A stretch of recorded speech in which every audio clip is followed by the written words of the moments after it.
জীবনে আমরা অনেক সময় ভাবি, আমার কিছু নেই, আমি কি করব? আমার ভাগ্য খারাপ, আমি এগোতে পারব না। কিন্তু সত্যি কি তাই?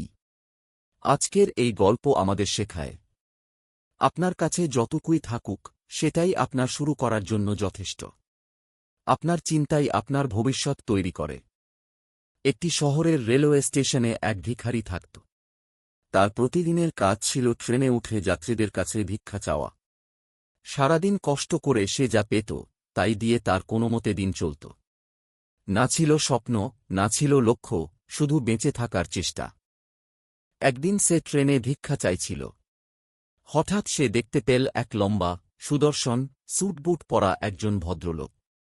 ভিখারি ভাবল, এই লোকটা নিশ্চয়ই খুব ধনী, এর কাছ থেকে ভালো টাকা পাওয়া যাবে। সে ভদ্রলোকের কাছে গিয়ে ভিক্ষা চাইল। ভদ্রলোক তার দিকে তাকিয়ে বললেন, তুমি সব সময় শুধু চাও, কখনো কাউকে কিছু দাও। ভিখারি অবাক হয়ে বলল, আমি তো ভিখারি, আমি কিভাবে কাউকে কিছু দেব?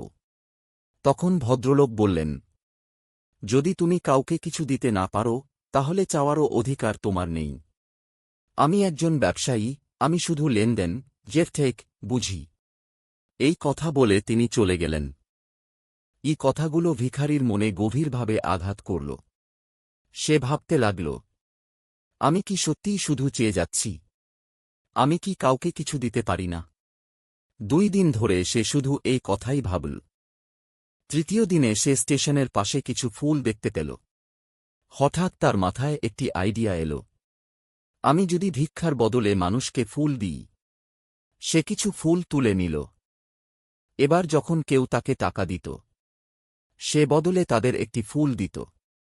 মানুষ অবাক হতো, কিন্তু খুশি হয়ে ফুল নিত। ফলাফল, মানুষ তাকে বেশি টাকা দিতে শুরু করল। তার প্রতি মানুষের আচরণ বদলে গেল।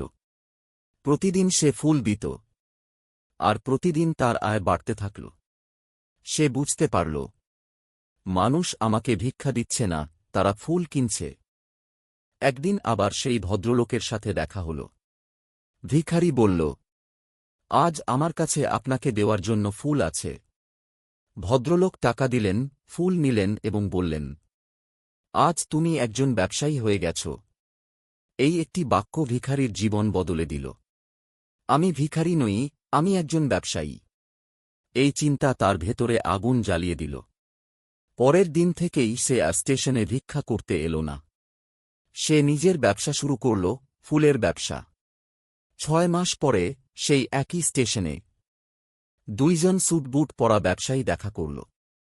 তাদের একজন ছিল সেই আগের ভিখারি। এখন সে একজন সফল ফুল ব্যবসায়ী।